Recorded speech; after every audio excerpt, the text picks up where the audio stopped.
I planned the entire family trip with care, thinking it might finally bring us closer again.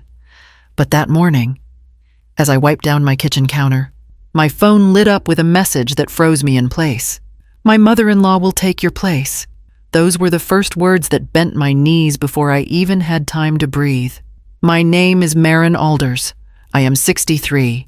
The message came from my daughter, Lily. She did not soften it, did not add an explanation, not even a hesitant emoji the way she used to when she was little and afraid she had disappointed me. It was just that single line, sharp and final, as if she had rehearsed it. I stared at the screen so long the letters began to blur, and for a moment, I could not tell whether the sting in my eyes came from confusion or from the weight of finally seeing, in plain writing, how far I had been pushed out of her life. I typed one word back, understood, but my hands trembled so violently I had to place the phone on the counter just to steady myself. The trip had been my idea. 2 weeks earlier, I had sat at my dining table comparing resort options near Hilton Head Island. I had chosen a place with a big pool for Lily's stepson, a quiet spa for her mother-in-law Eleanor, and a small balcony where Lily and I could drink morning coffee together. I paid the deposit from the savings Daniel, my late husband, always insisted I keep tucked away for something good. Back then, I still believed that something good would include her. As I stood in my kitchen, replaying the past months, pieces began to fall into place, Lily brushing off my restaurant suggestions, Eleanor correcting my pronunciation of menu items, the way Tyler, my son-in-law, looked at Lily whenever I spoke too long, as if reminding her to stay polished. None of it had seemed big enough to worry about at the time. Now, all those moments seemed to be pointing to this one message, this quiet, devastating replacement. I picked up my phone again, not to respond, but to reread what she had written. The sentence sat there like a closed door, one she had decided I no longer had the key to. My chest tightened, but beneath the ache, something else stirred, something steadier, something that did not crumble as easily as my heart had. I set the phone down and drew a long breath, already feeling the beginning of a shift I could not yet name.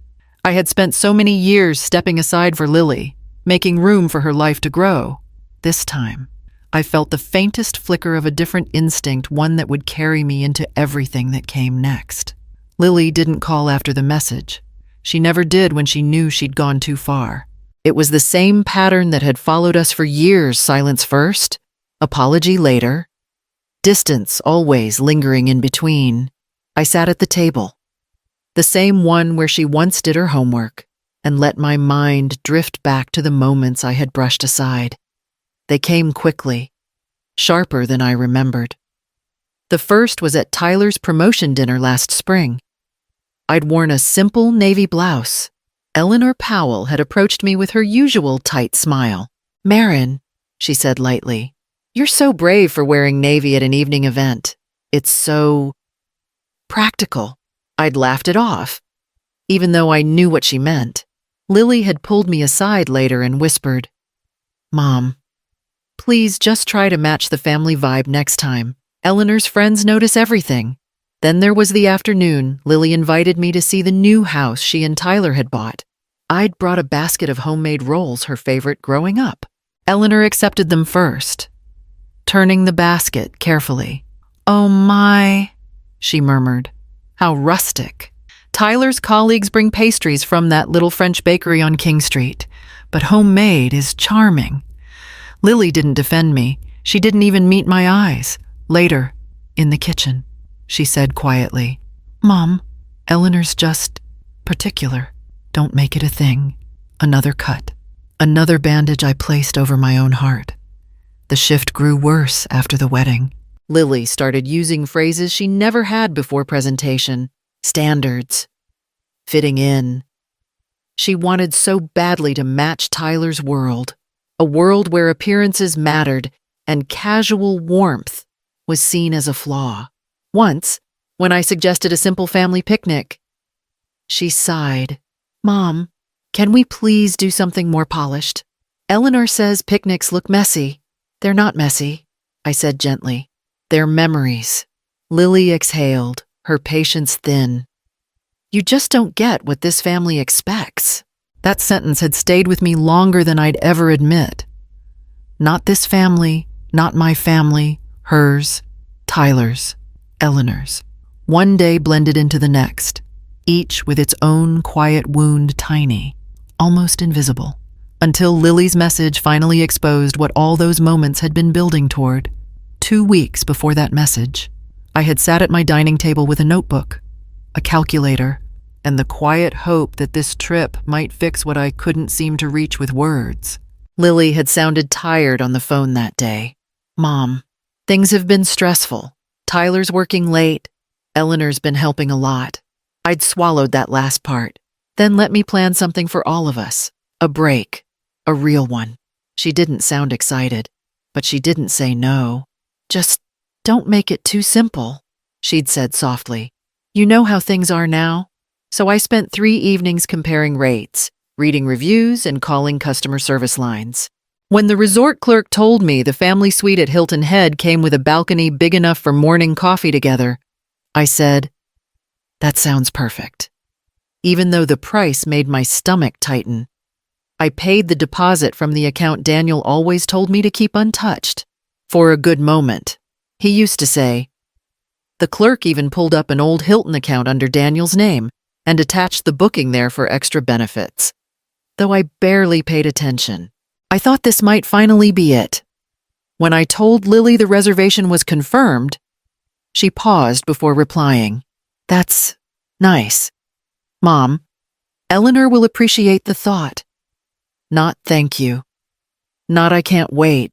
Just a quiet shift that I pretended not to hear. I didn't know then that the gift I was building would become the doorway to the moment she decided I no longer belonged. 2 days after Lily sent the message, I went to the church potluck because staying home felt worse. I walked in carrying a bowl of macaroni salad, trying to steady my breath. But Mrs. Hanford was already waving at me. Marin! Excited for your Hilton Head trip, she called out warmly. Lily posted the cutest photo yesterday. You 3 looked ready for vacation. I froze. You mean them? I corrected quietly. Not me. She blinked.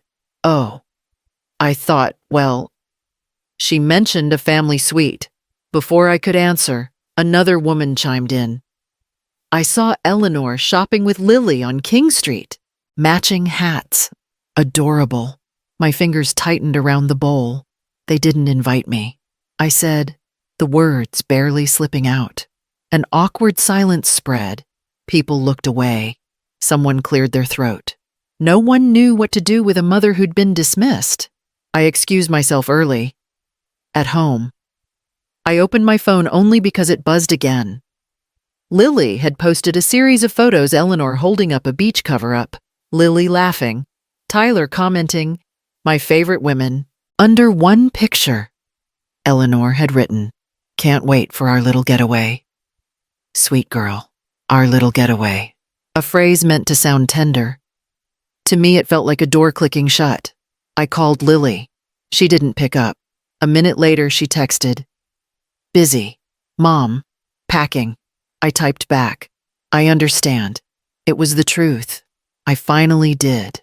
Silence had always been my way of keeping peace, of avoiding scenes, of giving Lily space. But as I set my phone down, the quiet felt different, like something being taken from me instead of something I offered.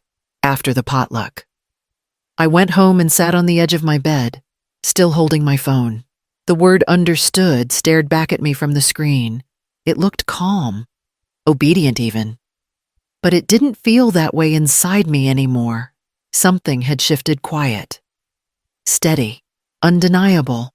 I opened the drawer of my nightstand and pulled out an old photo of Lily when she was 5, grinning with popsicle stains on her shirt. I ran my thumb across her cheek in the picture. I don't know how we got here, I whispered. The house felt too still. I stood and walked into the guest room, Daniel's old office. I hadn't opened his storage boxes since he passed. Grief had always stopped me halfway, but that night, grief didn't hold me. Something else did. I knelt beside the largest box and lifted the lid.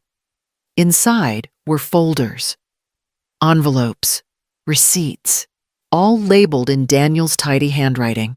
One tab caught my eye: travel accounts. Another Hilton partnership. I whispered his name before I even realized it. Daniel. What did you do? I opened the first folder. It held old letters, loyalty documents, partnership notes, and an account summary with my name on it. Marin Alders. There was a handwritten line from him at the bottom of one page, in case you ever need control again. My breath caught. All these years, I thought Daniel simply managed our travel points, booked our vacations. I never knew he'd added my name to everything ownership stakes. Credits. Booking authority. I had legal control of all of it. A tear slipped down my cheek. Not from sadness, but from something sharper. You always protected me, I murmured. I sat back on my heels, the folder open across my lap. I didn't know exactly what I would do yet, but I felt something I hadn't felt in a long time, solid ground beneath me. The strength I thought I'd lost wasn't gone. It had been lying quietly in Daniel's handwriting, waiting for me to open the box. I carried the folder to the kitchen table, the same spot where I had planned the trip only weeks earlier. The papers inside were older than I expected, some dated nearly 20 years back, but every line was clear, every signature still sharp. Daniel had taken care of things quietly, the way he always did. I called the resort's customer service line listed on one of the documents. A woman answered, cheerful and professional. This is Hilton Coastal Properties. How can I help you today? My name is Marin Alders. I said, I believe I have an account connected to several loyalty files and an ownership note under the Hilton Head portfolio. She asked for the account number. I read it off one of the papers. There was a pause longer than a typical search. Oh, she said finally. Mrs. Alders. Yes. You're on the primary access list. You have full booking authority and credit control on the Hilton Head family suites. Primary, I repeated. Not secondary primary, she confirmed. Your late husband assigned full rights to you. I can walk you through the details if you want. I pressed the phone closer to my ear. Please. She explained everything. Daniel had purchased a small ownership share in that specific Hilton Head property decades ago, back when we took Lily there as a child. He had accumulated loyalty credits worth several full vacations. My name was tied to every reservation change, refund, and modification. Without my approval, no booking connected to that suite could be completed. By the time she finished, my hands had stopped shaking. So if someone else tried to adjust the reservation, it wouldn't process. She said gently, only you can authorize changes. I thanked her and hung up. For a moment, I didn't move. I just stared at the spread of papers, my name written again and again in Daniel's handwriting, his quiet faith in me looping across every page. I whispered, you left me more than memories. In that silence, something tightened in my chest. Not grief, not anger, but a steady, rising strength. I wasn't powerless. I had never been. I just hadn't looked in the right place. The next morning, I made coffee, set the folder beside me, and dialed the resort again. My voice felt steadier than it had in weeks. Mrs. Alders. The same representative greeted. How can I help you today? I need to make changes to an existing reservation, I said. Family suite, Hilton Head, under the Alders account. She pulled it up. Yes, I see it here. Set for next week. What would you like to adjust? Cancel the entire reservation, I replied. There was a soft pause. The whole suite, everything connected to that booking. She confirmed my identity, then said, the full deposit will be refunded to the primary account on file, which is yours. The loyalty credits will also return to your balance. Good, I said quietly. She hesitated. Do you want to leave a note for the other guests? They might arrive expecting no. I cut in. But gently, they'll manage. When I hung up, the house stayed completely silent. No rush of satisfaction, no anger. Just a calmness that felt almost foreign. As if someone had turned the volume down on every part of my life that had been screaming. I opened the refund email a moment later. My name was on the confirmation. My control. My decision. As I sat back, I whispered, Daniel, you knew I'd need this someday. I didn't text Lily Hatgyaha. I didn't warn her.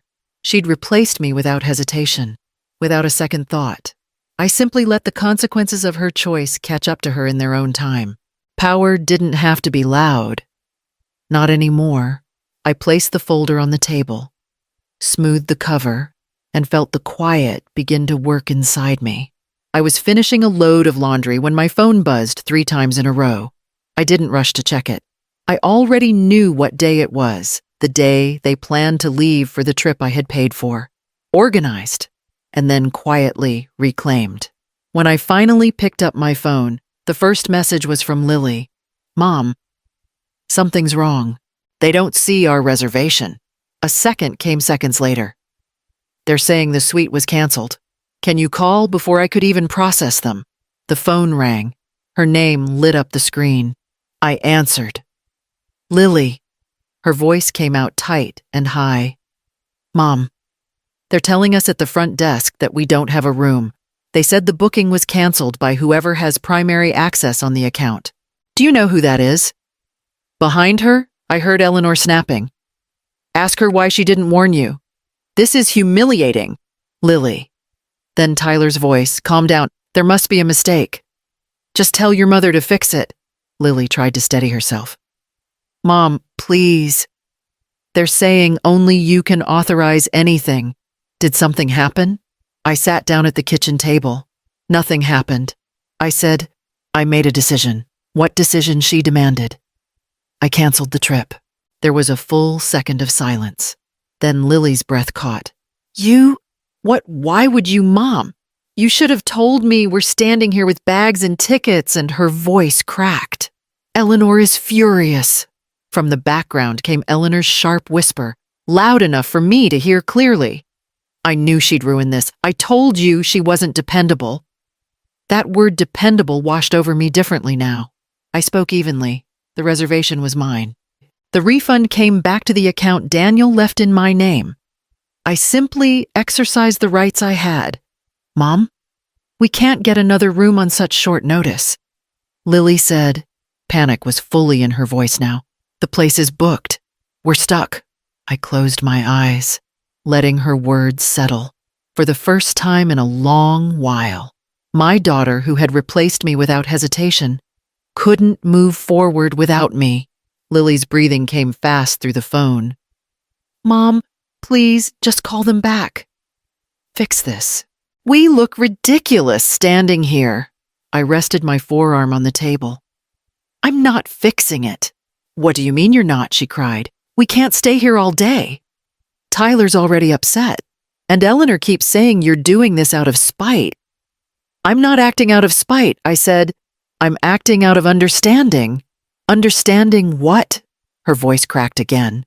That you replaced me, I answered quietly. You plan to go on a trip I arranged with a woman who spent years making sure you're embarrassed of me. And you didn't think twice. I heard a soft whimper, then a shaky, Mom, I didn't mean, I know you didn't think it would hurt me. I interrupted gently. That's the problem. Lily, you stopped considering me at all. There was muffled arguing in the background, Tyler trying to calm Eleanor, Eleanor insisting I had sabotaged them. Lily spoke again, broken. I just wanted things to be easy. Eleanor always expects everything perfect. I didn't want to disappoint anyone. You disappointed me, I said. Not unkindly, and I let it happen for too long. Silence, then a sob. Mom, please don't hang up. I don't know what to do. I closed my eyes. For years, I had stepped aside so she could feel comfortable. I had lowered myself so she wouldn't feel embarrassed. I had allowed Eleanor to take space that belonged to me. Not anymore. I canceled the trip, I said softly, and I don't regret it. Lily swallowed hard. So what happens now? I breathed in. Now, this is only the beginning of me choosing myself. She didn't speak again. She just cried a sound I felt deep in my chest, but I didn't take the words back. Lily showed up at my door 2 days after the airport disaster. She didn't text first. She just stood there, eyes red, hands clenched at her sides like she wasn't sure she deserved to knock. "Mom," she whispered, "can I come in?" I stepped aside. She walked to the kitchen table, the same place I had canceled the trip, and sat down slowly. Like every movement carried weight. "I'm sorry," she said. "I don't know how I let things get this far." I sat across from her. "Tell me what you're sorry for." Her chin trembled. "For choosing the easy path.